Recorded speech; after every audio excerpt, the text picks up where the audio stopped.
It is that time now once again for getting lumped up with my friends. It's Rock and Mike and Rob that you should know, and you'll find them here on the Rock Show. Ooh, yeah, on the Rock Show.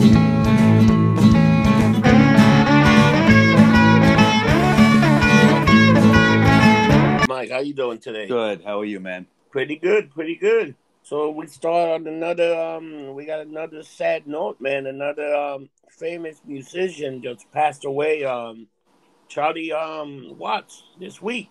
Yeah. This one hit me kind of hard. A lot of people dying this year, it's sad. Yeah. Charlie Watts, drummer to the Rolling Stones, original member, played on every record they ever made. Okay. Passed away early this week. He was 80. He had just turned 80 this year. Yeah.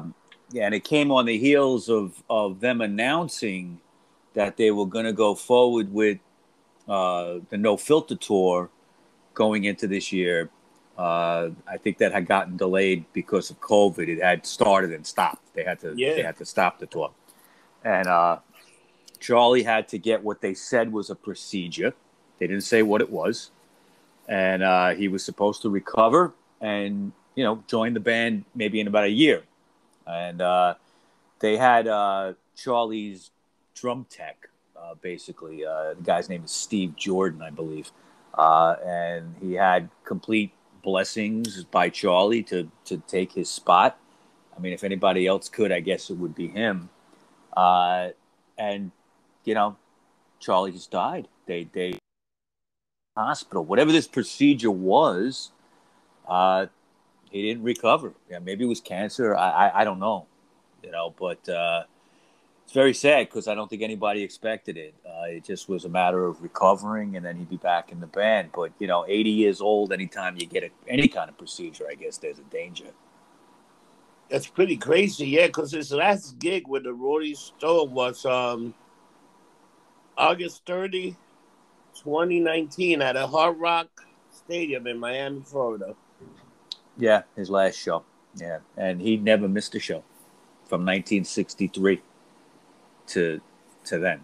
Okay, and this tour would have been the first tour without him, which I kind of found, not to get off on a tangent, but I kind of found that a little disheartening. If I wanted to go see the Stones, I'd want Charlie there. Charlie is the linchpin to the band, Mick and Keith and Ron Wood to some degree are the front guys, okay, especially Mick and Keith, but it's Charlie that has kept the band together all these years. And Keith Richards has said on numerous occasions that he wouldn't continue on if Charlie wasn't in the band. So I don't know what their future is. Knowing them, I think they will go on, but maybe not for too long. But let's see. A lot of people calling for them to hang it up. I don't think that's anybody's call to make. It's not like they need the money, and they don't need the exposure, they don't need anything, but the fact that they love what they do. And I'm not gonna fault them for going out, even though Charlie just died. It gives me a little bit of a mixed feeling, but I think you have to look at it from their point of view. They've carried on all these years, and really it was Charlie that was the linchpin of the band, and I guess they feel they want to go out there at least one more time for him. What do you think? You know what? It's funny. So there was a guy in the bar with the Rolling Stones shirt on, right? Right. And I'm looking down on my phone, and I looked at his shirt. I looked at my phone, and I get that message. World famous drummer, a Rolling Stone, Charlie Watts, just passed away. I was like, holy shit.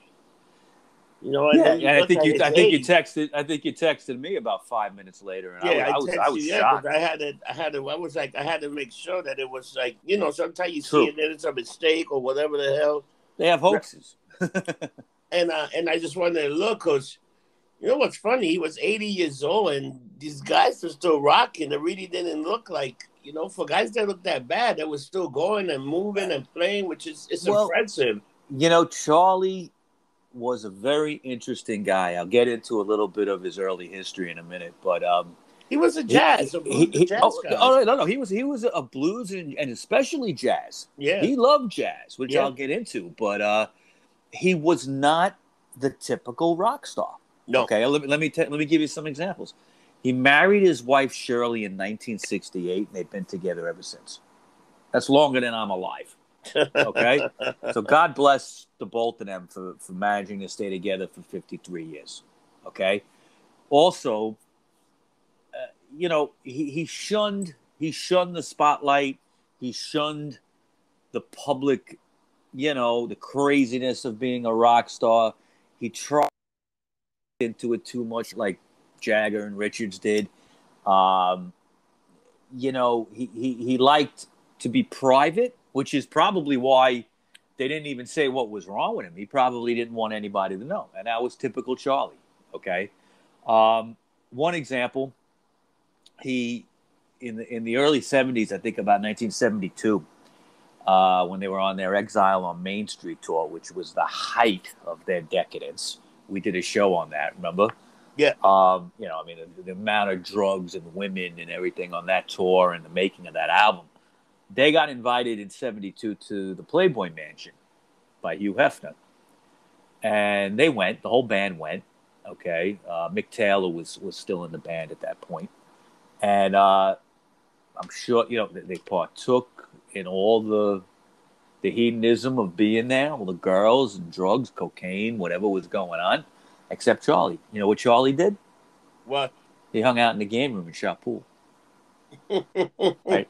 He did not mess with the girls. He didn't want nothing to do with that. He had his wife at home. He didn't cheat on her. He was not into groupies, nothing like that. But to give you an example, he was no pussy, okay? Because he was part of his drumming style, and I'm not a drummer, so I can't speak of it from that point of view, but his drumming style had such a swagger, okay? Lars Ulrich was commenting on this in something I saw online, and he said that Charlie was the attitude and the swagger of the band. And I believe that. You know, Keith Richards is the swagger in a way as well, but in a different way, okay? You listen to these Stones albums, especially from the 70s, early 70s, the stuff they did in the Mick Taylor years, and earlier on, too. I mean, the whole stretch of it, but you listen to him, and he makes it sound so simple. When you would see him live, he... You know, compared to other drummers that, you know, of bands of that caliber, you know, monster bands, you know, drummers going crazy in between every song. They're wiping down their face. You know, Charlie sat there and would play for 3 fucking hours. I saw the Stones a couple of times, so I know, okay? Play for 3 hours, and it just looked like he barely took a sweat. Had a sweat. Yeah, he was very cool and collected. Cool, calm, and collected. And he never looked like he was. He never looked like he was. He was just moving with the music.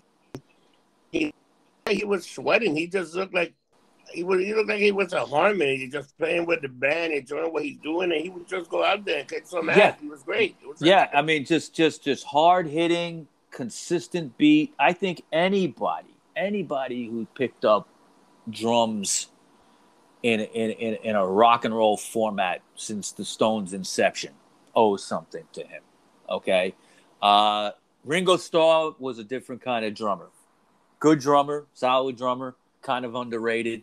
But Charlie, to me, when you look at that era of guys like that, I think he was the best. I think he influenced everybody after him.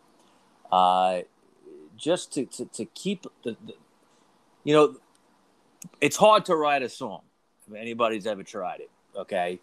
And when you have a guy like Charlie in the band, he can bring it all together. And I think that I don't know how they're going to go on without him. I don't know what they're going to do. I'm sure they probably don't even know at this point. They probably just want to get this tour off the ground, okay, because it's ready to start, I believe, soon. But let me give a little history of Charlie here so you know what he was like, okay? Now, he was born June 2nd, 1941, in the Bloomsbury section of London. His father was also named Charles, okay? He was a truck driver. He was what in England they call it a lorry, but it's a truck driver, okay? He had a sister named Linda, and as a child, he lived also in the Wembley area of London. And most of those homes in that area were destroyed by the German Luftwaffe in the Second World War. Okay, so he was born in 1941 when bombs were still falling, okay? And he lived in what was called a prefabricated house. In the ruins, what they would do is they would, what are you going to do? You're going to build back up as quick as you can. So they had these prefab houses that they slapped together. They were already kind of like in pieces, and they put them together. Now, a lot of these guys from the British invasion of the early 60s, the Stones, the Kinks, the Beatles, okay, the Yardbirds, all these guys were born in London or in or in England, if not just London, in the ruins of a war. Okay, now what is that like?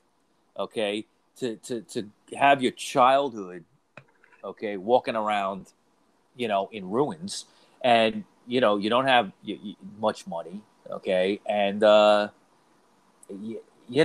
things were still rationed in England up until the 1950s.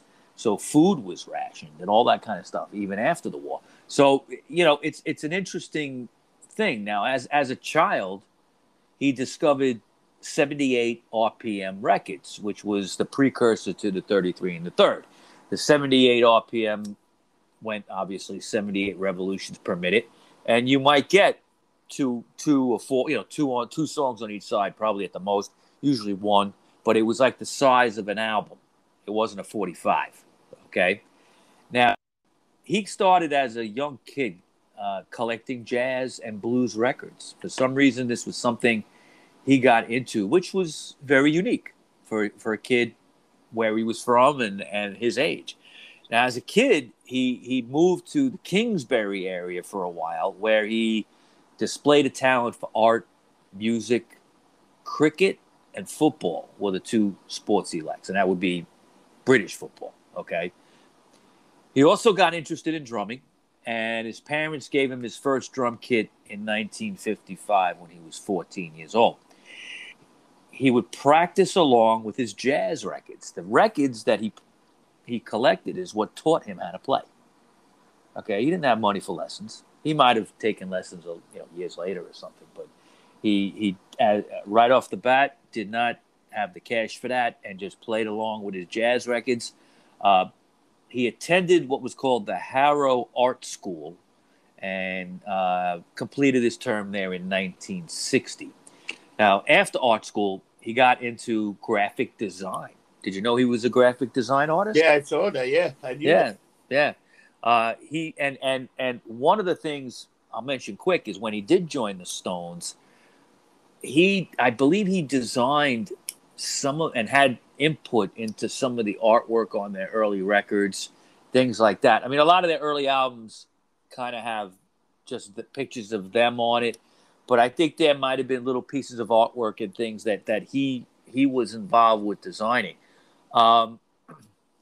He also began to play drums with a lot of local bands. He played with a lot of bands at the same time. And he also had a few side projects. Even though he was a Rolling Stone, he released some jazz album too. Yes, he did. The Charlie Watts Quintet was one. I believe there was one or two others that he recorded with. But yeah, it's crazy how many albums he had. All the Rolling Stone, and he had all these albums himself too, which is crazy. Yeah. He had several albums of his own stuff, and it was big band jazz kind of stuff. That's what he liked. That's what he listened to. Yeah. Okay, he didn't listen to rock and roll. Okay, I mean, I imagine there was some things that he liked. Okay, but he was really a jazz head. All right, so he would be playing in the coffee shops and clubs, and doing his jazz thing. And he was playing in Middlesex, England, for a while in a band called the Joe Jones All Stars, and that was his first delving into R&B. Okay, R&B is what the Stones were when they started in England. That was rhythm and blues. Okay, he didn't even, when they asked him to play R&B, he didn't know what it was. He said, "What is that?" And they told him, what it was, and he says, "Well, it to me it sounds like Charlie Parker, just a little bit slowed down." Okay, Charlie Parker was a great jazzman. Yeah, he was. And he just, the way he looked at it is, these are kind of like jazz beats, but just played a little bit slower, and that's how he did it. Now, in 1961, he ended up meeting Alexis Korner, and Alexis Korner is known as the godfather of blues. Everybody played with him or was affiliated with him at some point. All the great guys that came out of that British invasion. And Alexis Korner had something called, he had a band called Blues Incorporated, and he asked Charlie Watts to be part of that band, and he played with them for a while. In mid-1962, in the height of this R&B blues phenomenon going on in England at the time, especially in London, Charlie Watts would meet 4 guys, okay, that would change his life forever, and that would be Brian Jones, Ian Stewart, who was an original member of the Stones and carried on with them playing piano on their records for many years, Mick Jagger, and Keith Richards. And these were guys that frequented all these they weren't called rock clubs, they were R&B clubs. They were like the Crawdaddy, and there's so many of them. These were places where you could hear this kind of music. Mick Jagger was well known on the scene. Jagger was well known on the scene in the R&B and also in the Jamaican neighborhoods, in the ska and reggae stuff that was going on in the early 60s. Jagger was well known hanging out in those places as well. At first he didn't want to join their band. Okay. They asked him to join. We're putting a band together called the Rolling Stones. And at first he didn't want to, but then he did. In January of 1963, he agreed to join up, and his first gig was at a place called the Ealing Jazz Club, and that was February 2nd, 1963. And it just took off from there. I mean, within a year, they were on top of the world. They were as big as the Beatles. Yeah. Within a year and a half, they were in America, okay, making a splash. And, almost 60 years later, 58 years later, okay, he would pass away, but leave, this incredible legacy. I have like 40 Stones albums and various compilations and bootleg. I've been a tremendous Stones fan since probably late 70s, when I really became aware of them, okay, in a big way, okay. I knew who they were and from the radio, but really started paying attention probably in the late 70s. And then, I've always followed them, seen them about 5 times. Wish I could say I saw them more. Wish I could say I saw them earlier. But I did manage to catch them, and I feel bad for anybody that didn't, because now Charlie's gone, and it's just not going to be the same. I'm curious to see what they're going to do. What do you think? You think they're going to carry on beyond this tour? What do you think, Rob? I think if they got a tour, they might do it. They probably do. Do you know who might replace Charlie? Well, what they had planned to do with this tour is Steve Jordan, who was Charlie's drum tech, okay, very close to Charlie, very close in the band, knows all the songs, okay? And he was going to do this tour that's coming up, next month, I think it starts, or whatever. Okay. Will he be asked to join up, if they have, I mean, they were talking about doing another album. I think, my opinion is they might have one more great album in them. I don't know now with Charlie not around. I don't know. Okay. But there was talk of they've been writing some material and they were talking about another album. That's got to be all up in the air. But do you think, like, beyond this tour, because this tour is on, okay? Do you think beyond it they'll stay together or they'll call it a day? You know what? This might be the last tour, man. If they do this tour and they do it with this guy. And then they could probably do an album and still have Charlie in the background because you could mix them in. Well, who knows? They might have recorded some stuff already. I don't know. Okay, it's possible. Because you want to hear that he was still active to the day he died, because they got him active all the way from 59 to 2021. So he must have been doing something. Yeah, I'm sure he was practicing. Whatever he did, the guy loved to play. Okay, so whether playing at home or, I remember reading something, or him. I remember an interview with him, and he talked about how he hated touring. Absolutely hated touring.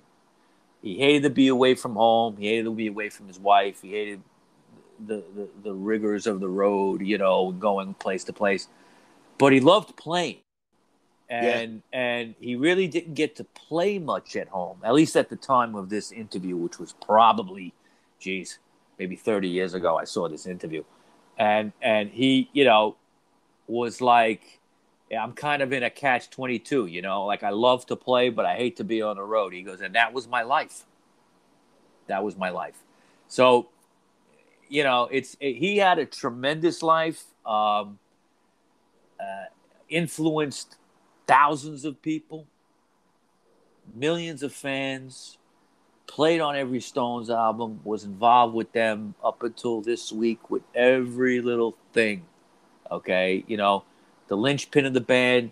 Keith said he was the most important person in the band. Without him, he couldn't go on. And he took no shit. I'll just end the show with this little story. Is one time in the 80s, and that was a time when the band wasn't getting along too good, okay? Especially Mick and Keith.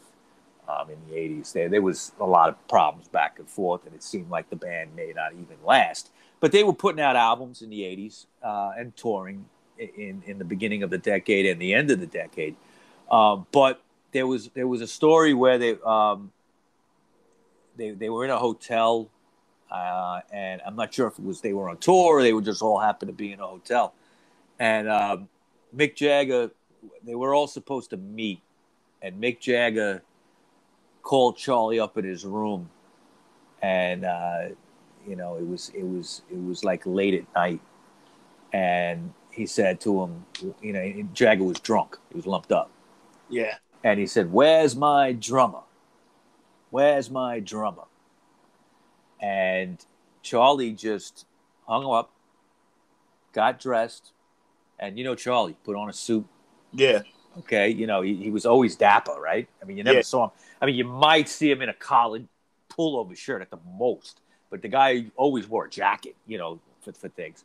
And he went down, and I believe in the hotel lobby, met Jagger and punched him right in the mouth, and said, "Don't you ever say I'm your drummer. You're my singer." Wow. Wow, and just tapped him. Just popped him in the mouth. I gotta tell you, I was very touched where Keith Richard put something like on Instagram, and there was a set of drum with the closed sign. With the closed, I thought that was as opposed to open closed. Yeah, I was like, wow, and when you put something, that's like, is this the end? Yeah. Well, it's the end of an era. Definitely, it's the end of an era. They have, despite all their, decadence and the drugs and the alcohol and the craziness and everything around Richards and shooting dope and everything, the only deaths they've had is Brian Jones, Yeah. And that was in 1969. He was already out of the band when he died for a month. He was out of the band for a month when he died. And, you know, they did lose Ian Stewart and Bobby Keys, who were, you know, important members, but not full-fledged members. But Charlie, I mean, he was a founding member. And they I don't know, man. I mean, it's very sad. You know, it's like, you know, you feel like you know these guys. You know, if you're a fan, you feel like you know them. I guess we don't, you know, but you feel like you do. And someone on that caliber, that kind of hit me in the gut a little bit when I heard he died. So, but that's all I have. I wanted to give a little history of how he got started, and, you know, give a little shout out to Charlie, and you know, look, the music lives on, man. It never goes away. 100 years from now, when we're gone, that music's going to be listened to. Yes, it will. And another great tribute. I'm sick of these tributes. People got to stop dying. The wonderful Charlie Watts passed away on August 24th, 2021, man, from God bless him. So you say it was from complication, right? They don't really know. He had a procedure. They didn't say what it was, and he was supposed to recover, so I would expect it was some kind of complications related to that procedure. All right. So, Mike, in another very sad but another episode of the Rock Show, the tribute again, another tribute. I hope we don't have to do any more of these tributes for the rest of the year, you know? I hope not. I hope not. You know, we lost a lot of people in the last year and a half. Yeah, crazy, man. So to everybody out there, remember, don't get drunk. Get lumped up. See you next week. Take care, people.